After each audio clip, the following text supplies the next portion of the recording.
Most frustrating part, one of the most frustrating parts from Friday night was our boy Andres Fox with his little nard punch on what was about to be a big 3rd and 9 Tulane had from their own 20-yard line with 9 minutes left in the game.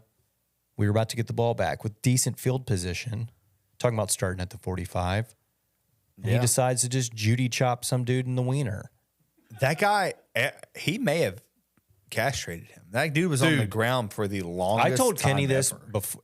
It was more than just a little nut tap. No, he punched him. Yeah, straight up. Which I've played in a lot of like sporting competitive events, and I've gotten mad and I'll like shove somebody or something, or like I have never once stood up and been so mad and was like, I'm gonna hit this dude in the nuts.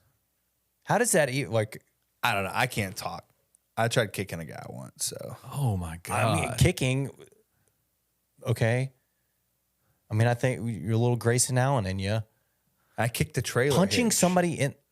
And lacerated an artery in my leg. Kicking, that's just like people do that. People trip, kick, whatever. Like this dude stood up because he had gotten pancaked and just punched somebody square in the nuts. It was wild because it was And right in front of 2 refs. Way that late. the 35,000 people there. Well, supposedly a lot of people didn't see it, but that referees weren't going to see it. If you guys saw how many comments there were in the Facebook group, Didn't see it. What happened? And I'm like, it was clear as day. I mean, I watched him stand up and. I felt like it happened him. this close to me, and it was on the other side of the field. Yeah. Because I guess I was looking straight at it. I guess I just happened to be looking in the right spot too. But that was very frustrating because 15 yards, automatic first down, instead of potentially getting a big 3rd down stop, having the ball around the 40-yard line, whatever it may have been, with 9 minutes left, they go on and run off another 5 minutes before we get the ball back. And I think they ended up punting it to us, and we got it. Over some nard punching, dude. Think about that. We got it at like the 20. He must have hit him with like that Bruce Lee 1-inch punch, man, because like that dude went down and was down for the entire commercial break. No, we got it down for a while.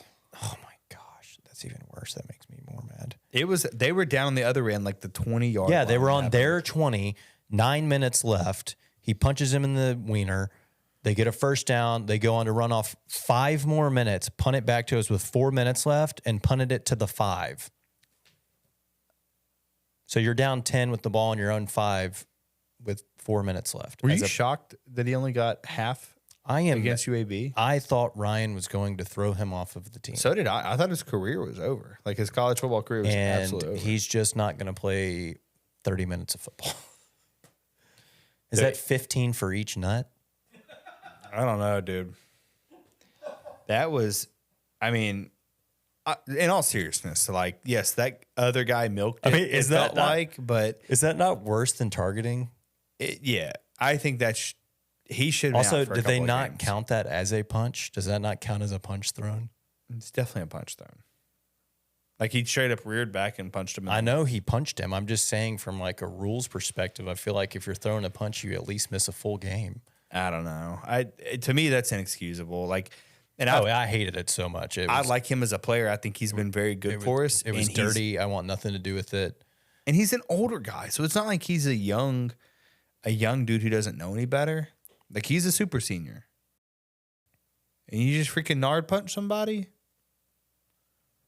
Well, let's punch this one in the nards and move on. Do you know who else I want to punch in the nard? DJ Douglas. The guy you kept yelling about. Gosh. First of all, one of my best friends is a urologist. I need to get him an appointment because that dude ran to that corner of the field and peed 3 times in, I don't know, 30 minutes and was celebrating about it. I will say, I mean, the dude couldn't have gone 20 more yards into the tunnel. It may have been sour grapes. Like this may come off of sour grapes, but is that not just super disrespectful? I don't.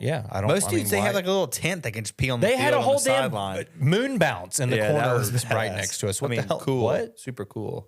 You thought that was cool? The moon bounce thing? Yeah. What a pain in the ass to have to carry that thing around and pack it up. Why don't they just have the expandable tent that everybody else has? I've seen dudes pee on the sidelines, just like take a knee. I've seen Right, do the soccer pee. You're just going to they go. can't really go through the bottom of those short pants because they're kind of tight down at the bottom. But You can I know, but there's other ways of doing it as opposed to just going to the corner and peeing on our sides. Like it literally was like the U of M logo corner right there. I'll make this in trouble. I'm making this promise right here, right now. We make the title game and play in New Orleans. I will take a deuce in the corner of their field. Yeah, I will. I'll hang over the ledge. Drop one. Drop. We're getting off a rocker today, man.